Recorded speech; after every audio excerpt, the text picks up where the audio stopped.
کابل کې یو شمېر د درملتونونو مسؤلین وایي چې بازارونو ته کیفیت لرونکي درمل راوړل کیږي. موږ خپله کوشش کوو چې بهترینې کمپنۍ دواوې د خپلې ته راوړو په خاطر دې چې د دې موږ پیشرفت دی مریض ته ښه دوا ورکړو مریض خپله جوړېږي نو هغه مریض بیا بل چا ته وایي چې دغه دواخانې ته ورشي دغه دواخانه کې ښه دوا ده بهترینه دوا ده مریض ورڅخه کېږي نو دا د هرې دواخانې په ګټه ده دوا هر فارماسیست یا ډاکټر باید کوشش وکړي چې ښه دوا مصرف کړو. نو بعضې ډاکټران خپله شته دي چې کتې فیصدۍ ته ګوري شرکت فیصدي ورکوي هغه دوا ورته مصرفوي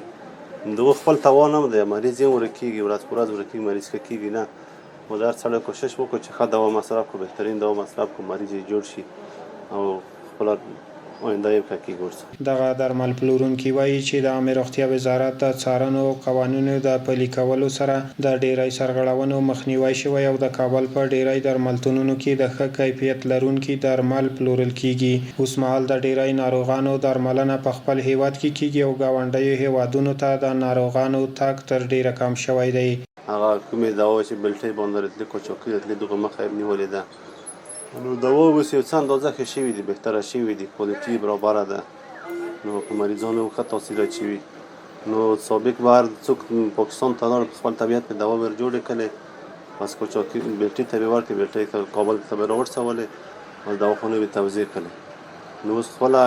امارات اسلامي چې دي خپله کوشش کوي داسې ځایونه پیدا کړو نو شنډې کا بیرته. د درملتون دغه مسؤل وایي چې د هیواد په یو شمېر تولیدي فابریکو کې چې اوس مهال درمل تولیدېږي تر ډېره ښه کیفیت لري. فابریکې جوړې شوې دوا ښه شوې ده نو شفاخانې شته دي امکانات یې ډېر برابر دي اوس نو په دغه وجه اوس خلک ډېر نه ځي. بعضې تولیدي کمپنۍ چې دي داخلي چې دي نو بهترینې کمپنۍ دي ښې کمپنۍ دي نو خپله څه ته وایم څېړنه کړه نو بد یې نه دي ښې کمپنۍ دي خدای دې نور هم توفیق ورکړو چې کوشش به وکړو چې ښې شي نو بهترینې کمپنۍ دي ښې دي